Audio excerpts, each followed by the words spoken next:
Friend, famous study point में आप सभी का स्वागत है। आज हम देखेंगे 10 अगस्त से 16 अगस्त तक का टॉप 10 प्रश्न। चलिए तो शुरू करते हैं। किस देश के प्रधानमंत्री हसन दियाब ने हाल ही में इस्तीफे की घोषणा की है?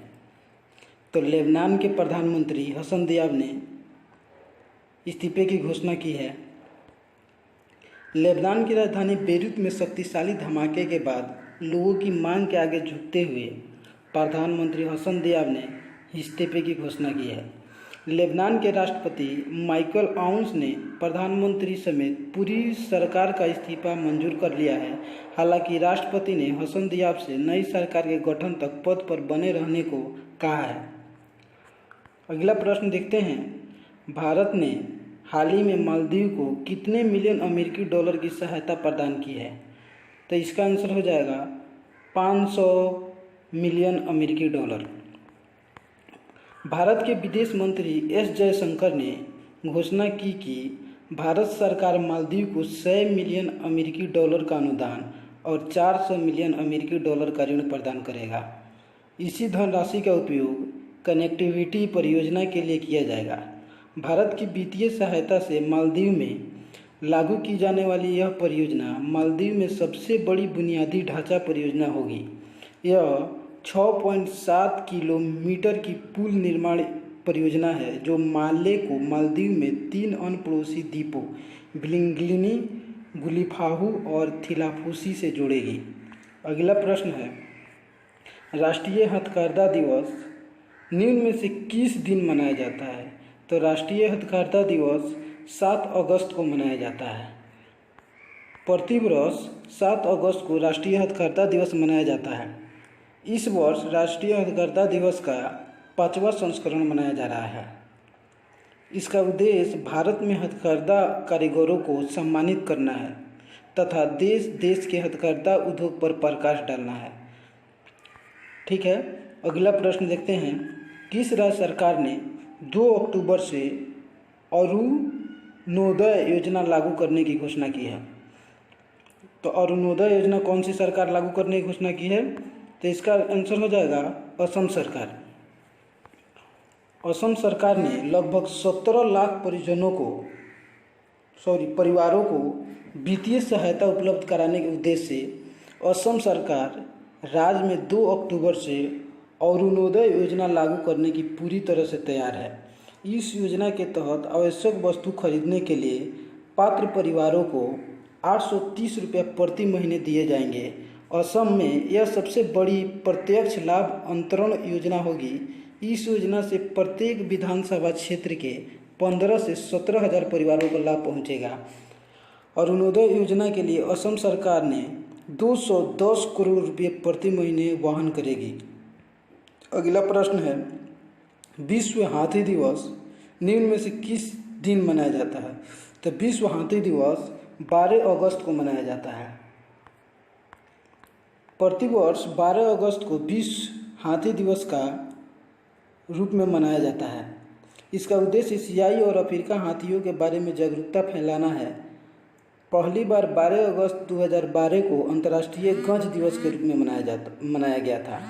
इसकी शुरुआत 2011 में सबसे पहले माइकल क्लार्क तथा पोटेशियन सिम्स ने की थी। इसका उद्देश्य हाथियों के संरक्षण के प्रति जागरूकता फैलाना, हाथियों के प्राकृतिक आवास की सुरक्षा तथा हाथी दांत के अवैध व्यापार को रोकना है। अगला प्रश्न, श्रीलंका में किसने चौथी बार देश के प्रधानमंत्री के रूप में शपथ लिया है? तो चौथी बार शपथ महिंद्रा राजपक्षे ने लिया है। आइए कुछ महिंद्रा राजपक्षे के बारे में जानते हैं। श्रीलंका पीपुल्स पार्टी के 74 वर्षीय नेता महिंद्रा राजपक्षे ने 9 अगस्त 2020 को चौथी बार देश के प्रधानमंत्री के रूप में शपथ ली। महिंद्रा राजपक्षे के छोटे भाई और श्रीलंका के राष्ट्रपति गोताबाया राजपक्षे ने उन्हें प्रधानमंत्री पद की शपथ दिलाई। श्रीलंका में 68 लाख मतदाताओं ने अपने मताधिकार का इस्तेमाल किया और मतदाता प्रतिशत 59.9 रहा। महिंद्रा राजपक्षे 2005 से 2015 के बीच करीब एक दशक तक देश के राष्ट्रपति भी रह चुके हैं। अगला प्रश्न, हाल ही में किस राज्य की सरकार ने सूखे, अत्यधिक वर्षा या बिन मौसम बरसात के कारण फसल नुकसान का सामना करने वाले किसानों हेतु एक नई योजना शुरू की है? तो गुजरात सरकार ने। इसके तहत किसानों को उक्त स्थितियों में कुछ नुकसान की भरपाई के लिए बिना कोई प्रीमियम दिए मुआवजा मिल सके। गुजरात के मुख्यमंत्री ने कहा कि राज्य सरकार की यह नई योजना इस वर्ष के लिए प्रधानमंत्री फसल बीमा योजना का स्थान लेगी। हालांकि यह योजना केवल एक वर्ष के लिए ही लागू होगा। इस योजना के तहत राज्य सरकार कुल 4500 करोड़ रुपये खर्च करेगी। इस वर्ष खरीफ के मौसम में फसल बोने वाले किसानों को इस योजना के तहत लाभ मिलेगा। क्षतिपूर्ति केवल तभी दी जाएगी जब फसल का नुकसान 33% से अधिक होगा।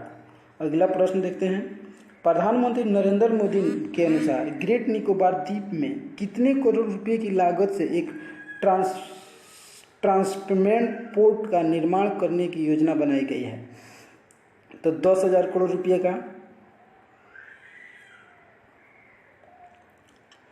प्रधानमंत्री ने कहा कि आने वाले समय में अंडमान निकोबार बंदरगाह विकास से जुड़ी गतिविधियों के बड़े केंद्र के रूप में विकसित होने वाले हैं। यह क्षेत्र दुनिया के कई ट्रांसमेंट बंदरगाहों को मुकाबले काफ़ी प्रतिस्पर्धी दूरी पर स्थित है। जब ये बंदरगाह एक बार बनकर तैयार हो जाएगा तो यहाँ बड़े बड़े जहाज भी रुक पाएंगे। इससे समुद्री व्यापार में भारत की हिस्सेदारी बढ़ेगी और युवाओं को रोजगार के लिए नए मौका मिलेंगे। अगला प्रश्न, विदेश मंत्रालय ने संयुक्त सचिव मनीष प्रभात को किस देश के भारत के अगले राजदूत के रूप में नियुक्त किया है? तो इसका आंसर हो जाएगा उज्बेकिस्तान।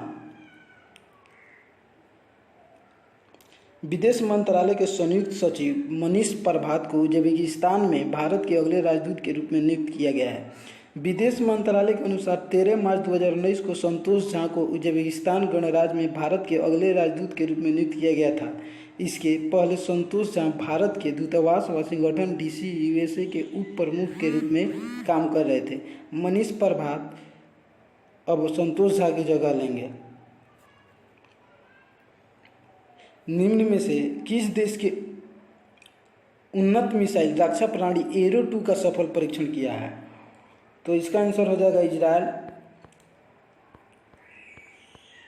इजरायल ने उन्नत मिसाइल रक्षा प्रणाली एरो 2 का सफल परीक्षण किया। मिसाइल का विकास लेबनान और गाजा से दागे जाने वाले मध्य दूरी के रॉकेट के खिलाफ किया गया है। साल 2019 में संयुक्त राष्ट्र अमेरिका और इजरायल ने संयुक्त रूप से अलास्का में सफलतापूर्वक एरो 3 का परीक्षण किया। इस परीक्षण को इजरायल एरोस्पेस इंडस्ट्रीज और अमेरिका कंपनी बोइंग द्वारा विकसित किया गया है।